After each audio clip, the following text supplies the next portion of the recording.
স্বার্থে উপভোগ করার জন্য আমরা আমাদের প্রান্তীয় বাংলাদেশকে চাই ছাড়ামুক্ত বাংলাদেশ, সন্ত্রাস মুক্ত বাংলাদেশ। আমরা আর কোনো নতুন করে কোনো স্বৈরাচারের শাসনের নিপীড়নের যন্ত্র আমরা হতে চাই না। যে উদ্দেশ্যে আমাদের দামাল ছেলেরা তাদের বুকের তাজা রক্তকে বিলিয়ে দিয়েছেন, এই উদ্দেশ্য বাংলাদেশের জমিন আর ব্যাহত হতে দেওয়া হবে না ইনশাআল্লাহ।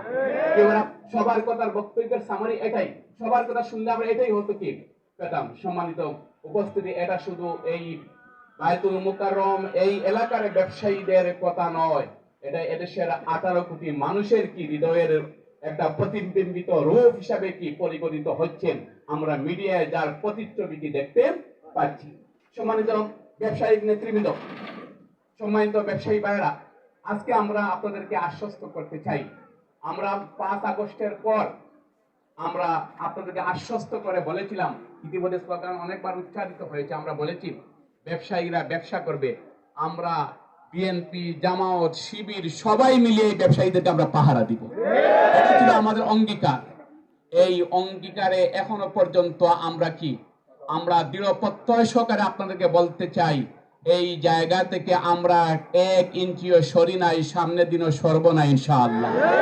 আমরা এদেশের ব্যবসায়ীরা মন খুলে তাদের ইচ্ছা মতো এই বাংলাদেশের এই জায়গায়, যে জায়গায় তারা স্বাধীন করেছেন, তারা ব্যবসা করবেন। আমরা আন্দোলন যখন করতেছিলাম, এখানে অসংখ্য ভাইদের সবাইকে, অনেককে আমি চিনি যারা জীবন বাজি রেখে এই আন্দোলনকে সফল করার জন্য ভূমিকা রেখেছেন। আমরা 16 বছর সংগ্রাম করেছি, আর আমরা 15 জুলাই থেকে আমরা 5 আগস্ট পর্যন্ত আমরা রক্তকয়ী একটা সংঘর্ষের মাধ্যমে আমরা এই দেশকে স্বাধীন করেছি। নতুন স্বাধীনতার সূর্যকে আমরা আমাদের হাতে নিয়ে এসেছি। এই সংগ্রামে এই জায়গায় অসংখ্য ভাইরা আমার সাথে প্রথম সারিতে ছিলেন। প্রিয় ভাইরা, আমরা বিশ্বাস করি আমরা যে সংগ্রাম করেছি, আমাদের এই সংগ্রাম, আমাদের উদ্দেশ্য কখনো পর্যন্ত ব্যাহত হতে পারে না, আমরা হতে দিব না ইনশাআল্লাহ। সম্মানিত উপস্থিতি, আজকে অনেকে বিভিন্ন লেন দখল করছেন, আর অনেকে দখল করতে গিয়ে, এটাকে জায়েজ করতে গিয়ে মাঝে মাঝে 2-1টা অপবাদ আমাদের উপর দিচ্ছেন।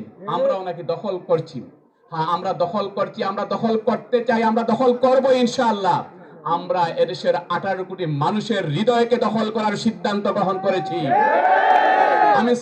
আমি জামাতের প্রত্যেক কর্মীকে আপনাদেরকে বলতে চাই, আমরা লেন নিয়ে আমরা চিন্তা আপনারা কেউ করবেন না। কেউ যদি কোনো লেন, কোনো ছোট ব্যবসার কোনো টেবিল নিয়ে কেউ যদি চিন্তা করেন, বাংলাদেশ জামাত এভাবে কোনো কর্মী যদি হয়ে থাকেন, তার কর্মী আমরা একবারে বায়তুল মুকাররম ব্যবসায়ীদের সামনে দাঁড়িয়ে তার কর্মী পদ আমরা ঘোষণা শুরু করব না, আজীবনের জন্য তাকে সংগঠন থেকে আমরা বহিষ্কার করব। ঘোষণা দিয়ে গেলাম, এটা আমাদের ওয়াদা। আমি আমার প্রিয় ভাইদেরকে বলবো, কোনো ব্যবসায়িক প্রতিষ্ঠানের দিকে তাকাবেন না, তাকাবেন এদেশের স্বাধীনতা সার্বভৌমত্বের দিকে, এই দেশের দিকে তাকাবেন। এই দেশকে যদি আমরা গড়তে পারি, এই দেশকে যদি আমরা সমৃদ্ধির চূড়ান্ত শিখরে যদি আহরণ করাতে পারি, তাহলে আপনি নিজেই সমৃদ্ধ হবেন, আপনার দ্বারাই অনেক কিছু হবে। আর লেন ফুটপাতের আরেকজন ভাইয়ের অধিকারের উপর হস্তক্ষেপ করেন, আমরা সাংগঠনিকভাবে সিদ্ধান্ত নিবই, সাথে সাথে উপরে যিনি আছেন তিনিও আপনার ব্যাপারে সিদ্ধান্ত গ্রহণ করবেন। আল্লাহ ছাড় দেন, কিন্তু ছেড়ে দেন না। প্রিয় ভাইরা, যারা এটা করেছেন তারা আজকে তাদের জামা কাপড় পরেও যেতে পারেন নাই, তারা তাদের জামা কাপড় পরে যেতে পারছেন। আমরা শুনেছি একটা দেশের সহযোগীরা তারা পালিয়ে গেছেন, এই দেশের পরবর্তী স্বরাষ্ট্রমন্ত্রী তিনি ওই লেগে সুটকেস দিয়ে জামা কাপড় নিয়ে এসে নতুন জামা কাপড় পরাইয়ে এরপরে তাদেরকে নিয়ে যেতে হয়েছে। তারা তাদের সকলগুলা জামা কাপড়, একজন মানুষ চলাফেরা করার জন্য অনেকগুলা জামা কাপড় পরতে হয়, সকল জামা কাপড় তারা নিয়ে যেতে পারেন নাই। এজন্য যারা এই অবস্থা করবেন তারা কে আমি জানি না, তাদের কোনো দলীয় পরিচয় আছে বলে আমরা জানি না, আমরা কাউকে ইন্ডিকেটও করতে চাই না। আর কিন্তু চাঁদাবাজদের কোনো দলীয় পরিচয় নাই, থাকে না, থাকতে পারে না। ইনশাআল্লাহ আমরা সবাই মিলে যারা মানুষের উপর জুলুম করতে আসবে, যারা অত্যাচার করতে আসবে, আমরা তাদের বিরুদ্ধে আমরা প্রতিরোধ গড়ে তুলবো ইনশাআল্লাহ।